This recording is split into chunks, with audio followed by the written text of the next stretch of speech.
साथीहरु नमस्कार। Nepali share info च्यानलमा यहाँलाई स्वागत छ। आज पनि एउटा नयाँ जानकारीमूलक भिडियो लिएर आइसकेको छु।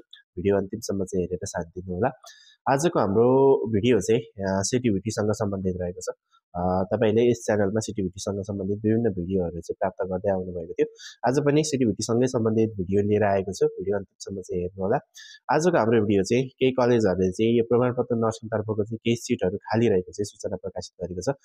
त्यो सूचनाहरू हामी हेर्नेछौँ र सिटिभिटीले प्रकाशित गरेको अन्य महत्त्वपूर्ण सूचनाहरू पनि यस भिडियोमा हामी समेट्ने प्रयास गर्नेछौँ र भिडियो अन्तिमसम्म हेर्नु होला साथीहरू। अब बाँकी कुराहरू चाहिँ हामी सूचनाहरू हेरेर जान्नेछौँ साथीहरू। फर्स्ट सूचना चाहिँ रहेको छ यो मदन भण्डारी स्मृति प्रतिष्ठान नेपाल उर्लाबारी मोरङले चाहिँ यो सूचना प्रकाशित गरेको छ। यो सूचना चाहिँ 2082 7 18 गते चाहिँ यो सूचना प्रकाशित गरेको हो। यहाँ चाहिँ प्रमाणपत्र तथा नर्सिङ कार्यक्रमको पूर्ण शुल्कतर्फ चाहिँ रिक्त सिटहरूको छनौटको लागि निवेदन दिन सम्बन्धी अत्यन्त जरुरी सूचना भनेर चाहिँ यो सूचना प्रकाशित गरेको छ।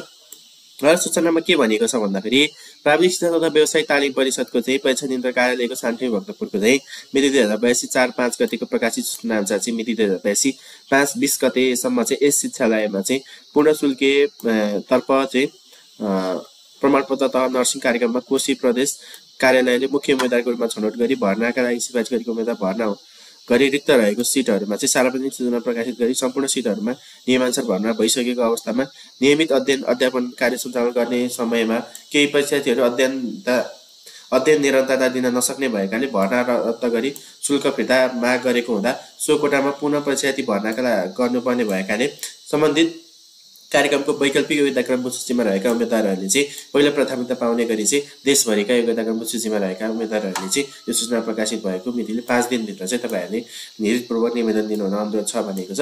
यहाँ चाहिँ प्रमाणपत्र नर्सिङतर्फ चाहिँ खुल्लातर्फ चाहिँ 2वटा सिट खाली रहेको भनेर चाहिँ सूचना प्रकाशित गरेको छ। यो सम्बन्धी तपाईहरू अझ विस्तृत रूपमा चाहिँ बुझ्न चाहनुहुन्छ भने चाहिँ यो फोन नम्बरमा तपाईले सम्पर्क गरेर यो सम्बन्धी अझ विस्तृत रूपमा चाहिँ तपाईले बुझ्न सक्नुहुन्छ। यो चाहिँ मदन भण्डारी स्मृति प्रतिष्ठान नेपाल उर्लाबारी मोरङमा चाहिँ खाली रहेको भनेर सूचना प्रकाशित भएको छ साथीहरू।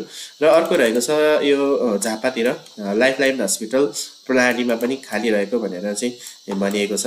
यहाँ पनि 5 दिनभित्र चाहिँ तपाईले आवेदन दिन पर्ने हुन्छ। यहाँ चाहिँ 15 गते सूचना प्रकाशित भएको हो र अब 1 दिन मात्र बाँकी रहेको छ। तपाईले चाहिँ यहाँ आवेदन दिन सक्नुहुन्छ। यहाँ पनि प्रमाणपत्र नर्सिङतर्फ चाहिँ एउटा सिट खाली रहेको भनेर सूचना प्रकाशित भएको छ। यसैगरी अर्को रहेको छ तपाईको यो भरतपुर सामुदायिक हस्पिटल लीमा पनि खाली रहेको भनेको छ। यहाँ चाहिँ तपाईको प्रमाणपत्र तथा नर्सिङ पूर्ण शुल्कीयतर्फ खुल्ला कोठा 3वटा र प्रमाणपत्र तथा नर्सिङ पूर्ण शुल्की मेल कोटातर्फ 2वटा खाली 5वटा सिट खाली रहेको छ।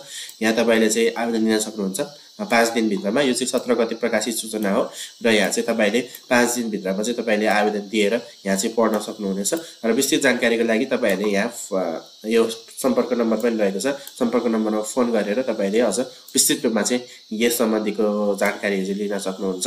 यहाँ चाहिँ 5वटा सिट खाली रहेको छ। तपाई यदि नर्सिङ पढ्न चाहनुहुन्छ र तपाईले सिट पाइरहनु भएको छैन भने चाहिँ तपाईले यहाँ सम्पर्क गरेर पाउन सक्ने सम्भावना हुन्छ साथीहरू। र हामी अब अन्य कुराहरू पनि हेर्नेछौँ।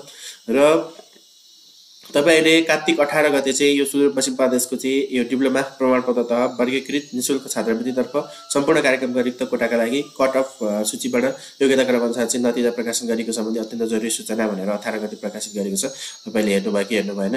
हेर्नु भएको छैन भने तपाईहरु यो citivity.org.np भन्ने वेबसाइटमा आएर इन्टिग्रेटेड ट्यालेन्ट म्यानेजमेन्ट सिस्टममा क्लिक गरेर तपाईले चाहिँ यो सूचनाहरू हेर्न सक्नुहुन्छ।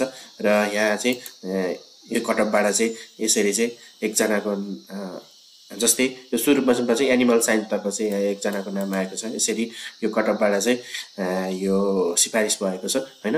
तपाईले चाहिँ अब यो सम्बन्धीको चाहिँ सूचना हेर्न चाहनुहुन्छ भने यहाँ सूचना पनि रहेको छ। सूचना पनि तपाईले चाहिँ हेर्न सक्नुहुन्छ र यसरी चाहिँ तपाईले चाहिँ रिजल्ट हेर्न सक्नुहुन्छ। यो चाहिँ सुदूरपश्चिम प्रदेशको हो। यसैगरी कोशी प्रदेशमा पनि यदि रिक्त रहेको छ भने जानकारी गराउन सम्बन्धी सूचना भनेको छ र अन्य सूचनाहरू पनि यहाँ रहेको छ। तपाईले चाहिँ आफू कुन प्रदेशको त्यो सूचनाहरू चाहिँ तपाईले चाहिँ फलो गरिरहनु पर्ने हुन्छ र हेरिरहनु पर्ने हुन्छ। र साथीहरू आजको हाम्रो जानकारीमूलक भिडियो यही नै थियो। भिडियो कस्तो लाग्यो? भिडियो मन पर्यो भने च्यानल सब्स्क्राइब गर्नु होला, लाइक गर्नु होला, कमेन्ट गर्नु होला र यस्तै जानकारीमूलक भिडियोहरू चाहिँ यस च्यानलमा आउनेछ। हस्त साथीहरू, धन्यवाद, नमस्कार।